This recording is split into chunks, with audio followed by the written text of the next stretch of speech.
بسم اللہ الرحمن الرحیم یا ایہا الذین آمنوا اتقوا اللہ ولتنظر نفس ما قدمت لغد واتقوا اللہ ان اللہ خبیر بما تعملون۔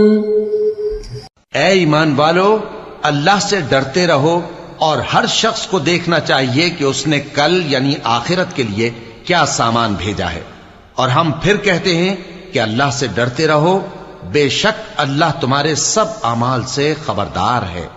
بسم اللہ الرحمن الرحیم، الحمد للہ رب العالمین، والصلاة والسلام على اشرف الانبیاء والمرسلین وعلى آلہ واصحابہ اجمعین ومن تبعہم بإحسان الى یوم الدین۔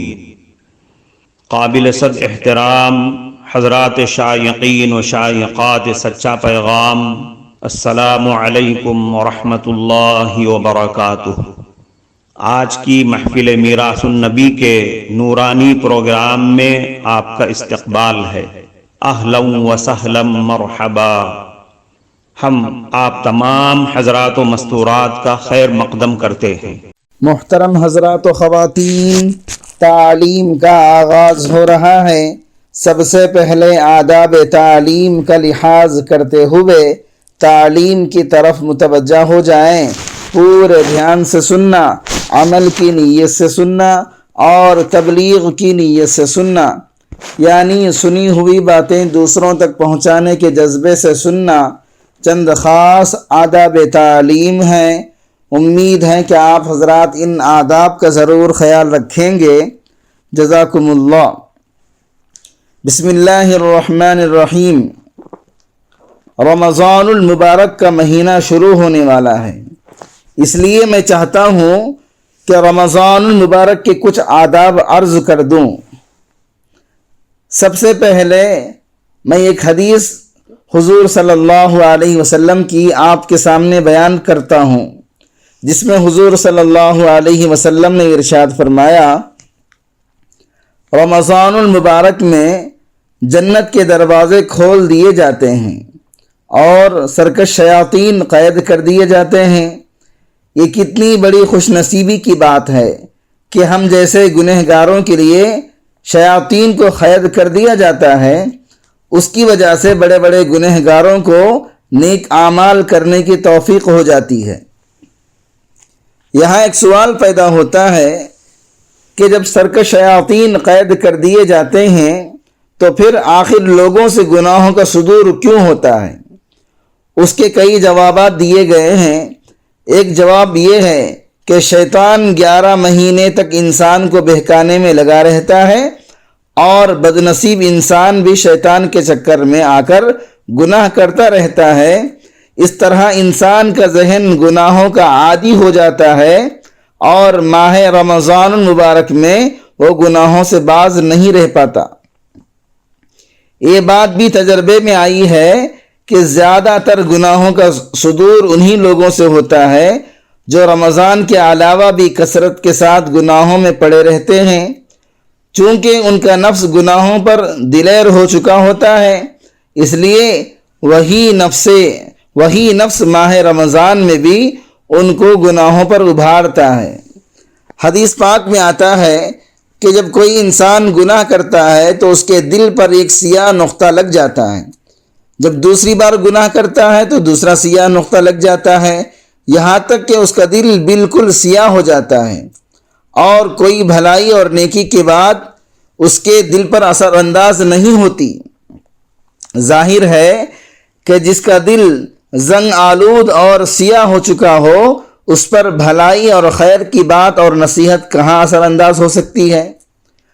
رمضان ہو یا غیر رمضان، ایسے انسانوں کا گناہوں سے باز اور بیزار رہنا نہایت ہی دشوار ہو جاتا ہے۔ ان کا دل نیکی کی طرف مائل ہی نہیں ہوتا۔ اگر وہ نیکی کی طرف آ بھی گیا تو بسا اوقات اس کا دل اسی سیاہی کے سبب نیکی میں نہیں لگتا اور وہ نیکیوں کے ماحول سے بھاگنے کی فکر میں لگا رہتا ہے۔ اس کا نفس اسے لمبی لمبی امیدیں دلاتا ہے، غفلت گھیر لیتی ہے اور وہ بد نصیب نیکیوں اور اچھے ماحول سے دور جا گر جاتا ہے۔ رمضان کی مبارک ساعتیں بلکہ پوری راتیں وہ آدمی لہو و لعب، فضولیات، کھیل کود، گانے بجانے، تاش، شطرنج اور طرح طرح کے خرافات میں برباد کر دیتا ہے۔ پیارے ماں اور بہنوں اور بھائیوں، عام مشاہدہ تو یہی ہے کہ رمضان المبارک میں ہماری مسجدیں غیر رمضان کے مقابلے زیادہ آباد ہو جاتی ہیں، نمازیوں کی کثرت زیادہ ہو جاتی ہے، اور وہ لوگ بھی مسجدوں کو آ جاتے ہیں جو غیر رمضان میں مسجد کے قریب بھی نہیں آتے تھے۔ نیکیاں کرنے میں آسانیاں ہو جاتی ہیں، اور اتنا تو ضرور ہے کہ ماہ رمضان میں گناہوں کا سلسلہ کچھ نہ کچھ کم ضرور ہو جاتا ہے۔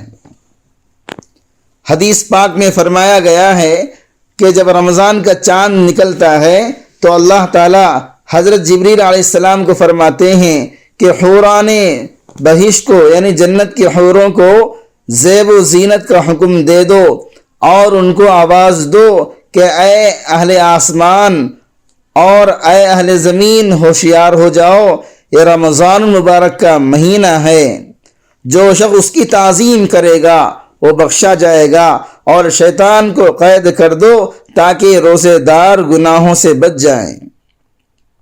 حضرات، یہ مہینہ بڑا مقدس مہینہ ہے، اس کی قدر اور تعظیم کرو اور خوب ثواب کما کر جنت کی ابدی نعمتیں حاصل کر لو۔ رمضان المبارک کی کسی بھی طرح بے حرمتی نہ ہونے پائے۔ بسا اوقات نمازی اور روزے دار لوگ بھی ماہ رمضان کی بے حرمتی کر کے خدا تعالیٰ کے غضب کا شکار ہو جاتے ہیں اور پھر عذاب الہی میں گرفتار ہو جاتے ہیں۔ حضرت علی کرم اللہ وجہ ایک مرتبہ زیارت قبور کے لیے قبرستان تشریف لے گئے۔ وہاں ایک تازہ قبر پر نظر پڑی، آپ کو اس کے حالات معلوم کرنے کی خواہش ہوئی، چنانچہ بارگاہ خداوندی میں عرض کیا، اے اللہ اس کے حالات پر مجھے مطلع فرما دے۔ فوراً اللہ کی بارگاہ میں آپ کی التجا سنی گئی اور دیکھتے ہی دیکھتے آپ اور اس مردے کے درمیان جتنے پردے حائل تھے تمام پردے اٹھا دیے گئے۔ اب ایک حیرت ناک اور ڈراؤنی منظر آپ کے سامنے تھا۔ کیا دیکھتے ہیں کہ مردہ آگ کی لپیٹ میں ہے اور وہ رو رو کر آپ سے فریاد کر رہا ہے، اے علی میں آگ میں ہوں، آگ مجھے جلا رہی ہے، اے علی میرے حال پر رحم فرما کر مجھے اس ہولناک عذاب سے نجات دلا دیجیے۔ اس وحشتناک منظر اور مردے کی چیخ و پکار اور دردناک فریاد نے حضرت علی کرم اللہ وجہ کو بے قرار کر دیا۔ آپ نے اپنے پروردگار کی بارگاہ میں ہاتھ اٹھا دیے اور نہایت ہی عاجزی کے ساتھ اس میت کی بخشش کے لیے درخواست پیش کی۔ غیب سے آواز آئی، اے علی آپ اس کی سفارش نہ فرمائیں، کیونکہ روزہ رکھنے کے باوجود یہ بدنصیب آدمی رمضان المبارک کی بے حرمتی کیا کرتا تھا۔ رمضان المبارک میں بھی گناہوں سے باز نہیں آتا تھا، دن کو روزہ تو ضرور رکھتا تھا مگر راتوں کو گناہوں میں بھی مبتلا رہا کرتا تھا۔ حضرت علی رضی اللہ عنہ سن کر رنجیدہ ہوئے اور سجدے میں گر کر عرض کرنے لگے، اے میرے آقا، اے میرے پروردگار، اس بندے نے بڑی امید کے ساتھ مجھے پکارا ہے، میرے مالک تو اس کے آگے مجھے رسوا نہ کر، اس کی بے بسی پر رحم فرما، اس کو معاف کر دے۔ محترم ناظرین کرام، اس دینی اور ایمانی بیان کو سننے کے دوران ہی اس کو لائک کر دیجئے اور شیئر بھی کر دیجئے تاکہ دوسرے بھی اس سے فائدہ اٹھا سکیں۔ اللہ آپ کو جزائے خیر عطا۔ حضرت علی رضی اللہ عنہ رو رو کر مناجات کر رہے تھے، آخر اللہ تعالیٰ کو بھی رحم آ گیا، اس کی رحمت کا دریا موجزن ہوا اور ندا آئی، اے علی ہم نے تمہاری شکستہ دلی کے سبب اسے معاف کر دیا، چنانچہ آپ کی خاطر اللہ تعالیٰ نے اس سے عذاب کو ختم کر دیا۔ حضرات گرامی، رمضان المبارک کے ان مقدس لمحات کو اس طرح فضولیات خرافات میں برباد نہ ہونے دیں۔ زندگی مختصر سی ہے، اس کو غنیمت جانو۔ دنیا میں جو عمل نیک کیا ہوگا قیامت کے دن اللہ کی ترازو میں وہ اتنا ہی وزندار ہوگا۔ اس سے معلوم ہوا روزہ رکھنا اگرچہ دشوار ہے نفس کے لیے، لیکن قیامت کے دن ترازو میں وزن بڑھانے کے لیے یہ بڑا مؤثر عمل ہے۔ اسلام میں اکثر اعمال کسی نہ کسی روح پرور واقعے کی یاد تازہ کرنے کے لیے مقرر کیے گئے ہیں۔